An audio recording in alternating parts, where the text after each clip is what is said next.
YS Jaganmohan Reddy A1 A2 అయిపోయింది A1. ఈరోజు వినుకొండ అనే ఒక ఊర్లో ఒక రషీద్ అనే అబ్బాయిని జిలా అనే అబ్బాయి నడి రోడ్డు మీద చంపేశాడు. చంపేసిన తర్వాత వెంటనే మన గురువు గారు మంచి కాలువ వేసుకొని జబర్దస్త్గా గబగబ వచ్చేసాడు. వచ్చాడు, ఆడికి వెళ్ళాడు, లోపలికి వెళ్ళాడు. జగన్మోహన్ రెడ్డి వచ్చాడు, దిగాడు, లోపలికి వెళ్ళాడు, బయటకు వచ్చి ప్రెస్ పెట్టాడు. ఎడవరకే మనం మాట్లాడతాం, కథం తెలిపోద్ది. జగన్మోహన్ రెడ్డి వచ్చేటప్పుడు ఆయన కాన్వాయ్లో ఉండే ఒక బండి బాగాలేదంటే కావాలనే దిగి ఇంకో బండి ఎక్కడం అంటే నన్ను సరిగ్గా చూసుకోవడం లేదు, నన్ను పట్టించుకోవడం లేదు, నన్ను వీళ్ళు చంపేద్దాం ట్రై చేస్తున్నారు. అదే బండి చంద్రబాబు నాయుడు గారు 2014 నుంచి 2019 ఉన్నా, 19 నుంచి 24 ఉన్నా, ప్రతిపక్ష హోదాలో ఉన్నా అందరూ వాడినట్టు బుల్లెట్ ప్రూఫ్ కారే అది. మనం గెలవాలా. ఇప్పుడు ప్రతిపక్ష హోదా కావాలన్నా 18 సీట్లు కావాలా. మనం గెలవకుండా మనకు కావాలా అంటే కుదరదేడా. ఐఏఎస్ ఉంటుంది, ఐపీఎస్ ఉంటుంది, ఇక్కడ ఎమ్మెల్సీ ఉంటుంది, లేకపోతే మన ఎమ్మెల్యే ఉంటుంది, మెంబర్ ఆఫ్ లెజిస్లేటివ్ అసెంబ్లీ ఉంటుంది, లేదా మెంబర్ ఆఫ్ లెజిస్లేటివ్ కౌన్సిల్ ఉంటుంది. దాని తేడా ఉంటుంది. మనం గెలవడంలోనో, ప్రజల చేత ఎన్నుకోపోవడంలోనో, మన మెజారిటీ వల్ల మనకు వచ్చేటువంటి స్థాయి ఉంటుంది తప్ప మనం గబగబా దిగేసి ప్రాంక్ వీడియోస్ చేస్తారు చూడు. గబగబా ఈ బండి దిగి ఆ బండి ఎక్కినంత మాత్రాన జగన్మోహన్ రెడ్డి చెప్తున్నా, నీకు ఎవడు కొత్త బండి ఎవడు, ప్రభుత్వం ఏదైతే నియమిస్తాదో ఆ బండే ఇస్తారు నీకు. ఒకటో పాయింట్, దాన్ని జనాల ముందు ఫోకస్ చేయడం. నన్ను అంటే ప్రజలు ఒక చోట ఉంటే మనోడు ఉడికెత్తిపోతాడు. ప్రజలు ఒక చోట ఉన్నాడంటే ఉడికెత్తిపోతాడు. ఆ ఉన్మాది ఎట్ట ఉడికెత్తిపోతాడంటే వాళ్ళ ముందు చేయాలి. అంటే వాళ్ళ ముందు చేస్తే కదా, అమ్మో జగన్మోహన్ రెడ్డికి బండి తీసేసి ఆ బండి ఇచ్చారు, ఆ బండిలో చంపేస్తారేమో అందుకని ఇంకో బండి ఎక్కాడు అనేది అక్కడ చిత్రీకరించడానికి ట్రై చేశాడు. ఇది ఒకటో పాయింట్, జనాలు తెలుసుకోవాలా. రెండో పాయింట్, వచ్చిన తర్వాత ఏం చేశాడు, బండి డోర్ తీసి చక్కగా నోరు ఓపెన్ చేసి ఇలా పెట్టి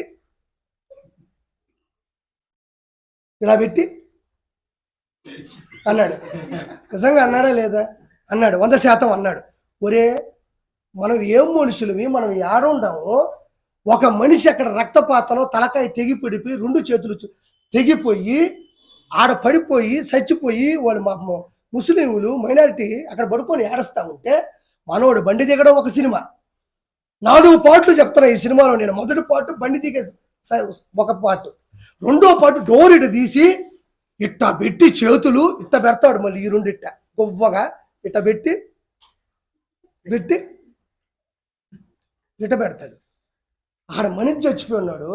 ఎవరన్నా అడ్డొచ్చినప్పుడు నువ్వు ప్రజాస్వామ్యంలో ఒకసారి సీఎం అయినోడు, చీఫ్ మినిస్టర్ ఆఫ్ ఆంధ్రప్రదేశ్ అయినోడు, 5 సంవత్సరాలు పరిపాలించినోడు, అక్కడ అంత పెద్ద విపత్తు జరిగినప్పుడు వాళ్ళ అమ్మ నాయన అక్కడ కూర్చొని ఏడుస్తుంటే నిజంగా నువ్వు మనిషి అయి ఉంటే, నిజంగా జగన్మోహన్ రెడ్డి నిజంగా మనిషి అయి ఉంటే ఫస్ట్ నువ్వే కదా డోర్ తీసింది.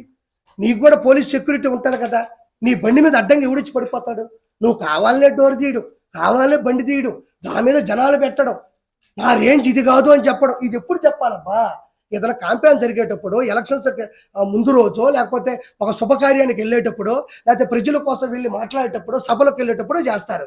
మనిషి చనిపోయి విపత్తుతో ఉన్నప్పుడు చేస్తారా? అక్కడ కూడా ప్రమోషనే. ఇది నాస్తాయి, ఇది నాస్తాయి. రెండో సినిమా అయిపోయింది.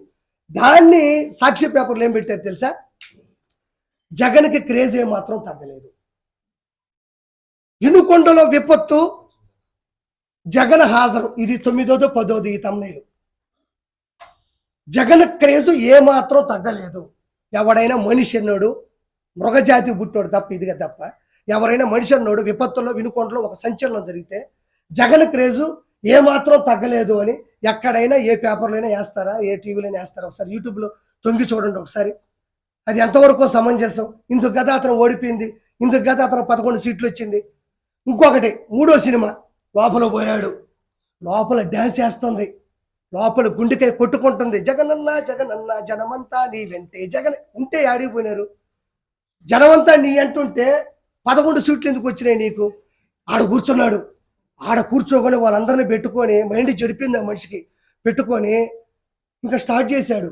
ఏం కాదమ్మా, నీ కొడుకుకి న్యాయం జరుగుతుంది, నేను ప్రతిపక్ష హోదా లేకపోయినా ప్రతిపక్ష నాయకుడిగా ఉన్నాను, నేను పోరాడతాను, నేను నిలదీస్తాను, నీ బిడ్డ పోవడం నాకు బాధగా ఉంది. ఆడిపోయి అమ్మ ఒడమ్మా మనిషి 15,000 అన్నాడమ్మా, ఒకరికి 15, ఇద్దరికి 30 చెప్తారా? వాళ్ళకి అర్థం కాదు, నోరు చేసుకొని చూస్తా ఉన్నారు. అతను కూడా ఏమన్నా ఏడుస్తాడేమో, అతను కూడా ఏడిస్తే మనం కూడా పైన పడిపోయి ఏడద్దాం, బాధ ఉండట్లేదు ఎవరికైనా, బాధ ఉండట్లేదు ఎవరికైనా. మనం కూడా అమ్మ నాయన చచ్చిపోయినప్పుడు తట్టకని ఎవరు వస్తే పైన పడి ఏడ్చేస్తాం. వాళ్ళంత బాధ తప్ప హృదయంతో ఉంటే ఇతను పోయి మనుషులు 15,000, ఇంకోడికి 30-45,000 అన్న, వాళ్ళు బిత్తరపోయి చూస్తున్నారు. ఈయన్ని ఏడెందుకు చెప్తున్నాడు అంటే అతనికి ఎక్కడ ఏం మాట్లాడాలో తెలియనంత మనస్తాపానికి గురైపోయినాడు, మనస్సు చెలించిపోయింది, ఒక సైకో అయిపోయినాడు. అతను ఎర్రగడ్డ మెంటల్ హాస్పిటల్ చేర్పించడంలో ఎటువంటి సందేహం లేదు. DNA టెస్ట్ తర్వాత జగన్మోహన్ రెడ్డి మానసిక టెస్ట్ కూడా చేయాలా, ఇది 100% అయిపోయింది. అక్కడికి పోయి ఎవరైనా అమ్మఒడి గురించి మాట్లాడతారా? దాని తర్వాత బయటకు వచ్చాడమ్మా, బయటకు వచ్చినప్పటి నుంచి వణకుతున్నాడు ఆ మనిషి. ఎందుకంటే అక్కడ ఉండేది ఒక సాక్షి మాత్రమే కాదు కదా, 100-150 సేవలు ఉన్నాయి. ఎవరు ఏమడగతారో ఏదడితే మన సమాజం చెప్పండి, టకటకటకి పెట్టేశాడు అంతే. టకటక 1 by 1 వెళ్తున్నాడు. ఇది తప్పు. కళ్ళు మూసు కళ్ళు తెరిస్తే మన ప్రభుత్వం వచ్చేస్తుంది. రాష్ట్రపతి పాలన కావాలా, ఈవీఎం ట్యాంపరింగ్లు, ఫస్ట్ ప్రత్యేక హోదా కావాలా, తర్వాత ప్రతిపక్ష హోదా కావాలా, తర్వాత ఈవీఎం ట్యాంపరింగ్లు, ఆ తర్వాత కళ్ళు మూసి కళ్ళు తెరిస్తే 5 సంవత్సరాలు అయిపోతాయి. ఆ తర్వాత రాష్ట్రపతి పాలన కావాలా. పెట్టుకున్నాడు, చదువుకుంటూ వెళ్తా ఉన్నాడు. పాపం ఎవరో ఒక వ్యక్తి వచ్చి మధ్యలో సార్ అన్నాడు, నువ్వు ఆంధ్రజ్యోతి అన్నాడు. సార్ అంటే మొహం చూసిన తర్వాత కింద చూస్తే కదా ఆంధ్రజ్యోతి ఏదో తెలుస్తుంది. గబక్కడి ఇది ఆంధ్రజ్యోతి అనే అతని మీద సీరియస్ అయిపోయినాడు. ఎందుకు సీరియస్ అయిపోయినాడు? అతను ఒకటి రాసుకో ఉన్నాడు, అది రాసుకుని అతను పంపించేసేయాలి. మీరు మధ్యలో క్వశ్చన్ అడిగితే మీరు ఏం క్వశ్చన్ అడతారు తెలుసా? సార్ మాచర్ల నియోజకవర్గంలో గుండ్లపాడు అనే గ్రామంలో తోటా చంద్రయ్యని జై చంద్రబాబు అన్నారని కట్టం కోసేశారు, అప్పుడు మీరు ఎందుకు పరామర్శించలేదు అని మీరు అడగతారని భయంతో మీ మీద కసురుకున్నాడు. అమర్నాథ్ గౌడ్ని ఒక 10వ తరగతి చదువుతున్న కుర్రాడు వాడు అక్కను పట్టుకొని ఏదో తప్పుడు మాట్లాడి ర్యాగింగ్ చేస్తే తట్టుకోలేక నిలదీస్తే కిరోసిన్ పోసి కాల్ చేస్తే మీరు ఎందుకు పరామర్శించలేదని మీరు అడగతారని భయపడ్డాడు. అనంతబాబుని ఒక ఎమ్మెల్సీ తన డ్రైవర్ సుబ్రహ్మణ్యం చంపి డోర్ డెలివరీ చేస్తే ఆ రోజు మీరు ఎందుకు వచ్చి పరామర్శించలేదని మీరు అడగతారని భయపడ్డాడు. సొంత బాబాని గొడ్డలు పెట్టుకుని ఎర్రగంగిరెడ్డి, దస్తగిరి, వీళ్ళందరూ సునీల్ కుమార్ ఎవడు యాదవ్ కావచ్చు, అవినాష్ రెడ్డి కావచ్చు, ఒక 5-6 మంది అక్యూజులు కలిసి మీ బాబాని చంపేస్తే ఆ రోజు కూడా మాట్లాడి వెళ్ళిపోయావు, కానీ కన్నీళ్లు మీరు ఎందుకు పెట్టలేదని మీరు అడగతారని చెప్పేసి ఆ వ్యక్తి భయపడిపోయాడు. లేకపోతే ప్రెస్ వాళ్ళు అడిగే క్వశ్చన్లకి ఇవ్వడం నా బాధ్యత. మొన్న కూడా చాలా మంది నేను మాట్లాడిన తర్వాత 4-5 క్వశ్చన్లు అడిగారు. నేను మాట్లాడేది మీరు టెలికాస్ట్ చేయడానికి వచ్చిన పని అయితే మీరు ప్రెస్ వాళ్ళు ఎవరు? మీకు వచ్చిన క్వశ్చన్లు, డౌట్లు, నన్ను నిలదీయడం, నన్ను ప్రశ్నించడం, నన్ను ఎదిరించడం, అవసరమైతే నన్ను బెదిరించడం అనేది ప్రెస్. ఆ విధంగా అతను పట్టుకొని నానా మాటలనేసి అక్కడి నుంచి అంతకుముందు కూడా ఏదో పిన్నెల్లి రామకృష్ణారెడ్డి గురించి మాట్లాడుతున్నప్పుడు కూడా ఏదో లాస్ట్ క్వశ్చన్ అడుగుతుంటే వెళ్ళిపోయాడు. అంటే ప్రజలని ఏదో మభ్య పెడదామంటే అందరూ చదువుకున్న వాళ్ళు, 170 సీట్లు 164 శాసనసభ్యులు గెలిచారు, 21 ఎంపీ వచ్చింది. నేను ఈరోజు ఒకే ఒక మాట మాట్లాడుతూ ఉన్నా. 26 జిల్లాల్లో ఉన్న 175 నియోజకవర్గాల్లో పులివెందుల, రాజంపేట, బద్వేలు, పొంగనూరు, తంబాలపల్లి, తర్వాత వచ్చేసి దర్శి, ఎర్రగొండపాలెం, మంత్రాలయం, ఆలూరు, పాడేరు, అరకు 11 నియోజకవర్గాలు మాత్రం ఎందుకు గెలిచినాం? కడప, రాజంపేట, తిరుపతి, అరకు 4 ఎంపీ సీట్లు మాత్రం ఎందుకు గెలవాల్సి వచ్చింది? 11 నియోజకవర్గాలు 4 ఎంపీ సీట్లు మాత్రం గెలవాల్సినంత అవసరం ఏముంది? జనాలు ఆ రోజు కూడా చెప్పులతో కుట్టి చేత్కరించారు. ఈ రోజు కూడా నేనేమంటున్నా అంటే నా బాధ ఏమీ లేదు. ఫైనల్గా మీరు చెప్పేది ఒకటే, ఇతను రావణ కాష్టం సృష్టిద్దామని బీహార్ నుంచి కొన్ని వేల మంది జనాలు తీసుకొని వచ్చేస్తున్నాడు. నేను ఆ రోజు కూడా కొత్తగా ప్రెస్ మీట్ పెట్టిన ప్రతిదీ జరిగింది. 140 నుంచి 160 సీట్లన్నా, వేమిరెడ్డి గారు గెలుస్తారన్నా, పవన్ కళ్యాణ్ గారు భారీ మెజారిటీతో గెలుస్తారన్నా, తిరుగులేని మెజారిటీ కూటమి గెలుస్తారని చెప్పిన జగన్మోహన్ రెడ్డి వెంకటేశ్వర స్వామి చేత కాలుతో తన్నించబడతాడని కూడా మీకు చెప్పిన. ఈ రోజు కూడా చెప్తా ఉన్నా, అతను రావణ కాష్టం సృష్టించడానికి సిద్ధంగా ఉన్నాడు.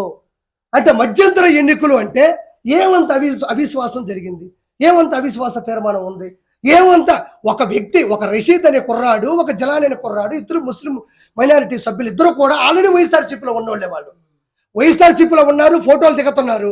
వాళ్ళు ఒక 5-10 సంవత్సరాల నుంచి కూడా గొడవలు పెట్టుకొని పెట్రోల్ మీద వాళ్ళ బైక్ మీద ఇతను దాడి చేయడం, వాళ్ళ చెల్లిని ఇతను ఏదో అనడం, వాళ్ళ మీద కూడా ఎఫ్ఐఆర్లు కూడా ఆల్రెడీ బుక్ అయ్యి ఉండే స్థానికంగా కూడా వినుకొండలో. ఇవన్నీ ఉన్నప్పుడు జగన్మోహన్ రెడ్డి ఒకటి చేయాలి, రావాలి, అమ్మ మేము ప్రశ్నిస్తాం, మీకు న్యాయం చేస్తాం, మీరు చనిపోయిన దానికి మేము బాధపడుతున్నాం, డబ్బులు ఇప్పిస్తాం అని చెప్తాం. వచ్చి రాగానే ఇది చేసింది టీడీపీ వాళ్ళిద్దరు వైఎస్ఆర్సీపీ అయి ఉంటే, మీ కార్యకర్తలు అయి ఉంటే, వాళ్ళకి పడకపోతే వాళ్ళు చచ్చిపోయినా కూడా ఒక మనిషిని విడదీసి టీడీపీలు వేస్తావా? అది ఎంతవరకు సమంజసం? అదేమన్నంటే ఫోటో దిగు, ఏమయ్యా నేను కూడా బర్త్డే చేసుకుంటా, 10 మందిని పిలిస్తే 20 మంది వస్తారు, వాళ్ళు వచ్చి నాతో ఫోటో దిగి నోట్లో కేకు పెట్టుకుని నోరు మూసుకుంటాను, నేనా నోరు తెరుస్తాను కదా? నోరు తెరిగినా అది సభా మర్యాద కదా? నోరు తెరిగినా వాళ్ళు ఏమన్నా చెప్పండి, ఏమన్నా ఎమ్మెల్సీయా, జడ్పీటీసీయా, ఎంపీటీసీయా, లేకపోతే వాళ్ళు ప్రధాన కార్యకర్తలా, లేకపోతే మీ చేత సభ్యత్వం తీసుకున్న వాళ్ళు వైఎస్ఆర్సీపీ టీడీపీ అని చెప్పడానికి, లేకపోతే ఇంతకుముందు ఎక్స్ ఎమ్మెల్యేలా, లేకపోతే ఒక స్పోక్ పర్సన్సా, లేకపోతే అంతర్జాతీయ ప్రధాన కార్యదర్శులా, వాళ్ళని టీడీపీ వీళ్ళు టీడీపీ అని చెప్పడానికి వాళ్ళు చేసినటువంటి ప్రోత్సాహంగా ఉన్నటువంటి వాళ్ళకు ఉన్నటువంటి పదవి ఏంది? వాళ్ళు సామాన్యంగా ఎవరుంటే వాళ్ళ జోలికి వెళ్ళేవాళ్ళు. కాబట్టి ఆ విషయంలో కూడా వాళ్ళిద్దరు వైఎస్ఆర్సీపీ కార్యకర్తలు, వాళ్ళు కొట్టుకున్నారు, చనిపోయినారు. కానీ అందరం కూడా బాధపడాల్సిన విషయం ఏంటంటే వాళ్ళు ఆ విధంగా కొట్టుకోవడం, చనిపోవడం, నడి రోడ్డు మీద కూడా జరగడం అనేది వాళ్ళ తల్లిదండ్రులు తీరని దుఃఖం. అది వాళ్ళు త్వరగా కోలుకోవాలని ప్రభుత్వం కూడా వాళ్ళకి మంచి చేయాలని మనస్ఫూర్తి కోరుకుంటాం తప్ప, అది వచ్చేసి టీడీపీ వీళ్ళు వచ్చేసి అంటే అతను పరామర్శించాలంటే ఎన్ని పరామర్శించకూడదు. ఒక చిన్న రుజువు ఇస్తాను. మనోడు ఏమన్నా అంటే